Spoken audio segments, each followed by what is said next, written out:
दोस्तों एक बार फिर से हम आपके लिए MPSET form fill up 2025 apply online process की अपडेट लेके आ चुके हैं। किस तरह से आप MP state eligibility test SET 2025 के लिए अपने फॉर्म अप्लाई कर सकते हो, स्टेप बाय स्टेप कंप्लीट जानकारी आपको इस वीडियो में दी जाएगी। ऑनलाइन आवेदन करने का आपके पास अंतिम मौका है, कुछ ही दिन शेष रह गए हैं। आप जल्द से जल्द अपना फॉर्म अप्लाई कर ले, कहीं मौका हाथ से छूट न जाए। अंतिम समय से पहले ही आपको अपना फॉर्म ध्यानपूर्वक अप्लाई कर लेना होगा। फॉर्म अप्लाई करते समय अगर आपके सामने कोई भी टेक्निकल प्रॉब्लम आ रही है तो उसका हल भी आपको इस वीडियो में मिल जाएगा। आवेदन करते समय आपको कोई भी ऐसी गलती या फिर मिस्टेक नहीं करनी होगी जिसको करने से आपका फॉर्म रिजेक्ट हो सकता है। फॉर्म अप्लाई करते समय आपको कुछ महत्वपूर्ण बातों को भी ध्यान में रखना होगा। कुछ इंस्ट्रक्शन दिए गए हैं इंपॉर्टेंट, उनको आप रीड आउट कर ले, तभी आपका फॉर्म सक्सेसफुली सबमिट हो पाएगा। अप्लाई करते समय आप अपना रजिस्ट्रेशन किस प्रकार से करोगे, कैसे आपको क्वालिफिकेशन की डिटेल देनी होगी, पर्सनल डिटेल कैसे फिल करोगे, किस तरह से एड्रेस की डिटेल दोगे, किस तरह से आपको अपने परीक्षा केंद्र चुनने होंगे, किस तरह से आपको अपना लाइव फोटो कैप्चर करना होगा, डॉक्यूमेंट सिग्नेचर कैसे और कितने केबी में अपलोड करने होंगे, कैसे अपना फोटोग्राफ कितने केबी में आपको अपलोड करना होगा, फीस पेमेंट करते हुए रजिस्ट्रेशन से लेकर प्रिंट तक आपको किस प्रकार से अपना फॉर्म भर लेना होगा। फॉर्म भरने की पूरी प्रक्रिया आपको यहाँ पर दिखाई जाएगी, तो आपको ये वीडियो शुरू से लेके एंड तक बिना स्किप किए हुए देखनी होगी। इस वीडियो को पूरा देखने पर ही आपके सभी सवाल और डाउट क्लियर होंगे। तो चलिए दोस्तों, बिना कोई वक्त गंवाए शुरू करते हैं MPSET फॉर्म फिलअप की पूरी जानकारी।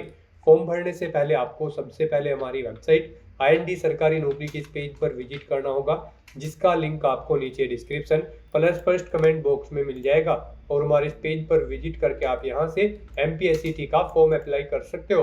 Madhya Pradesh public service commission MPPSC की ओर से स्टेट एलिजिबिलिटी टेस्ट SET 2025 का नोटिफिकेशन रिलीज कर दिया गया है। लास्ट डेट ऑनलाइन आवेदन करने की 20 नवंबर 2025 है, कुछ ही दिन शेष रह गए हैं। आप जल्द से अपना फॉर्म अप्लाई कर ले। जी हाँ दोस्तों, यहाँ पर बात अगर क्वालिफिकेशन की जाए तो मास्टर डिग्री से आप अप्लाई कर सकते हो। अपर एज लिमिट नहीं रखी गई है। जनरल या अदर स्टेट के लिए 540 रुपए फीस है। OBC WS SC ST के लिए 290 है। पोर्टल चार्ज इसमें इंक्लूड रहेगा 40 रुपए का। करेक्शन चार्ज भी 50 रुपए है। लेट फीस के साथ में फेज 1 के लिए यहाँ पर 3000 प्लस पोर्टल फीस रहेगी। फेज सेकंड में 25000 प्लस पोर्टल फीस रहेगी, जो कि आप ऑनलाइन मोड से पेमेंट कर सकते हो। SET एग्जाम परफॉर्मेंस के आधार पे आपका चयन किया जाएगा। ऑनलाइन अप्लाई कर सकते हो। mpionline.gov.in इसकी ऑफिशियल वेबसाइट है, जिससे आप फॉर्म अप्लाई कर सकते हो। इंपोर्टेंट लिंक सेक्शन के अंतर्गत ऑफिशियल नोटिफिकेशन PDF लिंक पर क्लिक करके आप इसकी PDF डाउनलोड कर सकते हो, जिसके अंतर्गत आपको आवेदन करने की डेट दे दी गई है, फॉर्म में करेक्शन करने की डेट दी गई है, परीक्षा शुल्क कैटेगरी वाइज यहाँ पर दिखाया गया है किस कैटेगरी को कितना फीस पेमेंट करना होगा, क्या आपकी न्यूनतम शैक्षणिक योग्यता रहेगी यानी कि क्वालिफिकेशन क्या रहेगी, क्या एज लिमिट रहेगी, एज में कितनी रिलैक्सेशन दी जा रही है, परीक्षा की योजना क्या रहेगी, इसमें पैटर्न आपका क्या रहने वाला है, पैटर्न डिटेल में यहाँ पर दे दिया गया और सिलेबस भी आपको सब्जेक्ट वाइज यहाँ पर प्रोवाइड करा दिया गया है। तो आप पूरा सिलेबस भी यहाँ से रीड आउट कर सकते हो। तो यहाँ पर कंप्लीट प्रोसेस आपको फॉर्म अप्लाई करने का भी दिखाया गया है कि किस प्रकार से आपको अपने डॉक्यूमेंट्स अपलोड करने होंगे, फोटोग्राफ अपलोड करने होंगे। पूरी गाइडलाइंस आपको हिंदी में दे दी गई है। तो फॉर्म अप्लाई करने से पहले आपके नोटिफिकेशन की PDF पूरी रीड आउट करना अनिवार्य है। इसको पूरा पढ़ने से आपके सभी सवाल और डाउट क्लियर होंगे। ये PDF रीड आउट करने के बाद में आपको अप्लाई ऑनलाइन के इस लिंक पर क्लिक करना होगा, तो आपके सामने ऑनलाइन आवेदन करने का ये ऑफिशियल पोर्टल ओपन हो जाएगा। गाइड यहाँ पर आपको इस टेस्ट में पार्टिसिपेट करने से पहले कुछ जनरल इंस्ट्रक्शंस दिए गए हैं, आपको इन्हें केयरफुली रीड करना है, इस चेकबॉक्स को ओके करना है।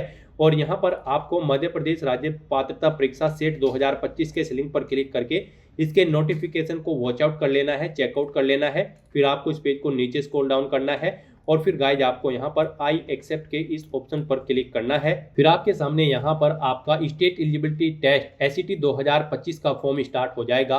अब यहाँ पर आपको अपनी डिटेल्स प्रोवाइड करते हुए फॉर्म अप्लाई करना है।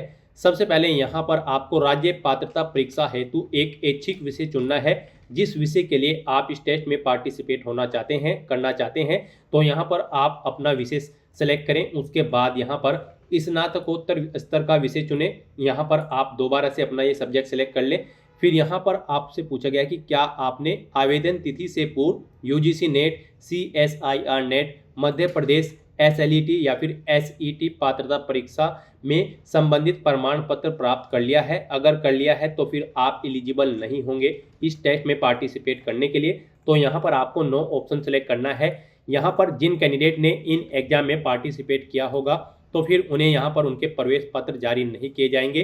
तो यहाँ पर आपको नो ऑप्शन सेलेक्ट करना है। उसके बाद यहाँ पर आपको अपनी न्यूनतम शैक्षणिक योग्यता प्रोवाइड करानी है। यहाँ पर आपसे पूछा गया कि क्या आपने संबंधित विषय में स्नातक यानी कि पोस्ट ग्रेजुएशन कंप्लीट कर ली है या फिर आप उसमें यहाँ पर एपियर्ड है लास्ट ईयर में। आप अपने अकॉर्डिंग ऑप्शन सेलेक्ट करें। अगर आपने कंप्लीट कर ली है तो फिर आपसे पूछा गया है कि क्या आपने यहाँ पर पीएचडी की उपाधि ले रखी है, यानी कि आपने पीएचडी भी कर रखी है। अगर कर रखी है तो आप यस करें। और फिर यहाँ पर आपकी पीएचडी की जो परीक्षा है वो 19 सितंबर 1991 तक पूर्ण हो जानी अनिवार्य होगी। नहीं कर रखी है तो आप नो ऑप्शन सेलेक्ट करेंगे। फिर यहाँ पर आपको अपनी पर्सनल डिटेल प्रोवाइड करनी है अपनी 10वीं की मार्कशीट के अकॉर्डिंग। यहाँ पर गाइड आपको अपना फर्स्ट नेम एंटर करना है, फिर आपको अपना मिडिल नेम एंटर करना है। उसके बाद यहाँ पर आपको अपना सर नेम यानी कि लास्ट नेम एंटर कर देना है। फिर आपको अपना जेंडर सेलेक्ट करना है। उसके बाद गाइड यहाँ पर आपको अपनी जन्म तिथि सेलेक्ट कर लेनी है इस कैलेंडर में से। फिर आपको अपने पिता का नाम एंटर करना है, माता का नाम यहाँ पर आपको एंटर करना है। उसके बाद यहाँ पर आपको अपनी मैरिटल स्टेटस की डिटेल प्रोवाइड करनी है, यानी कि आपको अपने विवाह से संबंधित डिटेल्स यहाँ पर देनी होंगी। यहाँ पर आपसे पूछा गया कि क्या आप विवाहित हैं। अगर हैं तो आप यस करेंगे।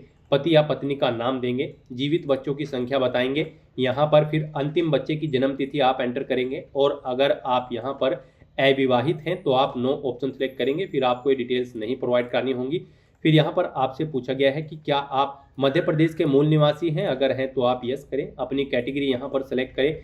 उसके बाद आपसे पूछा गया कि क्या आप क्रीमी लेयर के अंतर्गत आते हैं। अगर आते हैं तो यस करेंगे, नहीं तो नो ऑप्शन सेलेक्ट करेंगे। फिर यहाँ पर गाइड आपको अपनी दिव्यांगता की डिटेल प्रोवाइड करनी है। क्या आप दिव्यांग कैंडिडेट हैं और आपकी डिसेबिलिटी 40% से अबव है। अगर है तो आप यस करेंगे।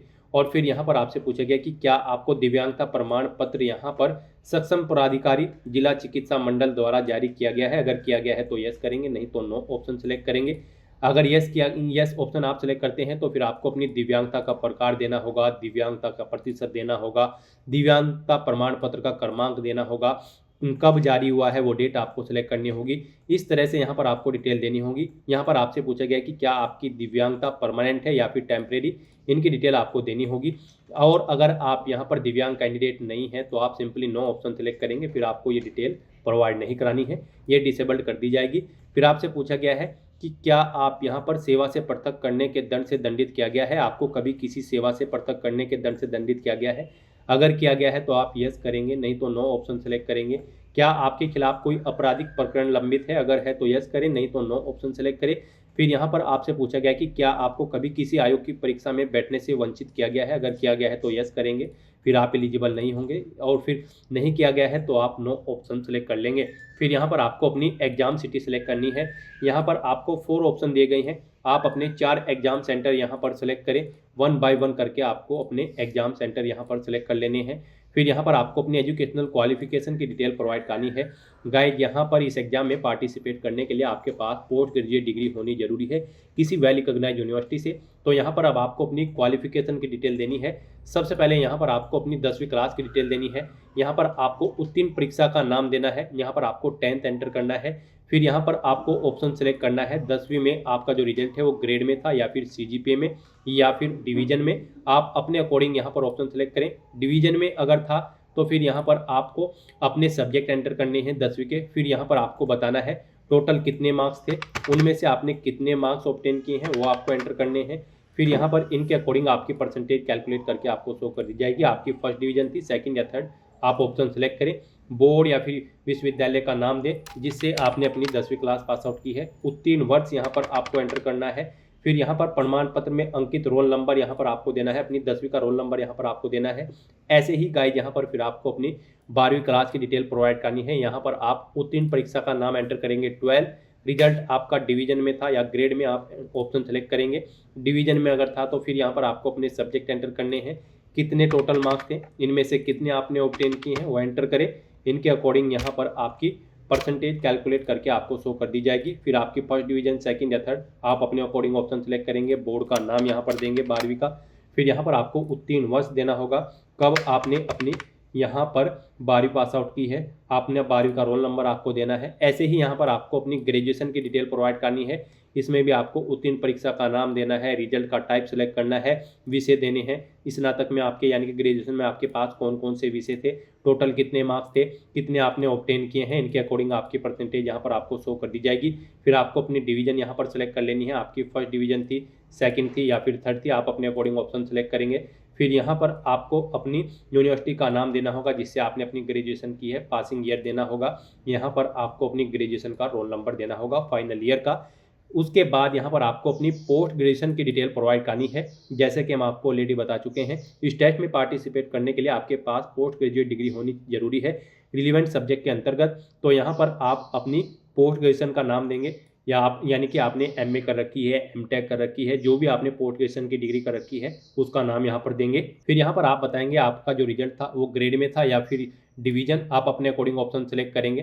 टोटल कितने मार्क्स थे यहाँ पर वो आप एंटर करेंगे। इनमें से आपने कितने मार्क्स ऑब्टेन किए हैं वो यहाँ पर आप एंटर करेंगे। और उसके बाद यहाँ पर आपकी इन मार्क्स के अकॉर्डिंग परसेंटेज आपको कैलकुलेट करके शो कर दी जाएगी। उसके बाद आपको बताना है आपकी फर्स्ट डिवीजन थी या फिर सेकंड, फिर आपने किस यूनिवर्सिटी से अपनी पोस्ट ग्रेजुएशन की है वो यहाँ पर आप एंटर करेंगे। उसके बाद यहाँ पर आपको उत्तीर्ण वर्ष देना है। फिर यहाँ पर आपको अपना पोस्ट ग्रेजुएशन का रोल नंबर एंटर कर देना है। इस तरह से यहाँ पर आपको अपनी एजुकेशनल क्वालिफिकेशन की डिटेल प्रोवाइड कर देनी है। उसके बाद यहाँ पर आपको अपने एड्रेस की डिटेल देनी है। यहाँ पर आप अपना वर्तमान पता एंटर करेंगे। उसके बाद यहाँ पर आप अपना स्थायी पता एंटर करेंगे। और गाइज, अगर आपका स्थायी पता आपके वर्तमान पते के अकॉर्डिंग सेम है तो यहाँ पर आप इस चेकबॉक्स को ओके कर देंगे। ऑटोमेटिकली आपका स्थायी पता आपके वर्तमान पते के अकॉर्डिंग यहाँ पर फिल हो जाएगा। फिर यहाँ पर आपको अपना फ़ोटो और सिग्नेचर अपलोड करने हैं। यहाँ पर आपका जो फ़ोटो है वो आपका 20 KB से 100 KB के बीच में होना चाहिए। ये JPG फॉर्मेट में होना चाहिए। सिग्नेचर भी आपके JPG फॉर्मेट में होने चाहिए। 10 KB से 100 KB के बीच में आपके सिग्नेचर की फाइल का साइज होना चाहिए। अपना फोटो और सिग्नेचर अपलोड करने के लिए आपको चूज फाइल के ऑप्शन पर क्लिक करना है, फाइल को सिलेक्ट कर लेना है और 1 बाय 1 करके आपको अपना फोटो और सिग्नेचर यहाँ पर अपलोड कर देना है। उसके बाद आपको इन चेकबॉक्सेस को ओके करना है। फिर यहाँ पर गाइड आपको अपना मोबाइल नंबर एंटर करना है, अपना ईमेल एड्रेस आपको एंटर करना है। आपका मोबाइल नंबर और email address active and valid होना चाहिए। उसके बाद फिर आपको इस पेज को नीचे स्क्रॉल डाउन करना है, घोषणा पत्र के सेक्शन में आना है, इस चेकबॉक्स को ओके करना है। इस वेरिफिकेशन कोड का आंसर आपको यहाँ पर प्रोवाइड कराना है और उसके बाद फिर आपको यहाँ पर नेक्स्ट के इस ऑप्शन पर क्लिक कर देना है। फिर यहाँ पर आपको आपके एप्लीकेशन फॉर्म का पूरा प्रीव्यू शो कर दिया गया है। आपको सभी डिटेल्स केयरफुली चेकआउट करनी है, इसे नीचे स्क्रॉल डाउन करना है। आपको आपकी कैटेगरी के अकॉर्डिंग यहाँ पर एप्लीकेशन फीस का अमाउंट शो कर दिया जाएगा। अब गाइड यहाँ पर आपको अपना फीस पेमेंट करना है। उसके लिए यहाँ पर आपको अब प्रोसीड टू पेमेंट की स्टेप पर क्लिक करना है। फिर आपको फीस पेमेंट के इंटरफेस पर डायरेक्ट किया जाएगा। यहाँ पर आप net banking, debit card, credit card या फिर यूपीआई के माध्यम से अपना फीस पेमेंट कर सकते हो। यूपीआई यहाँ पर आपके लिए सबसे बेस्ट और ईजी ऑप्शन रहेगा।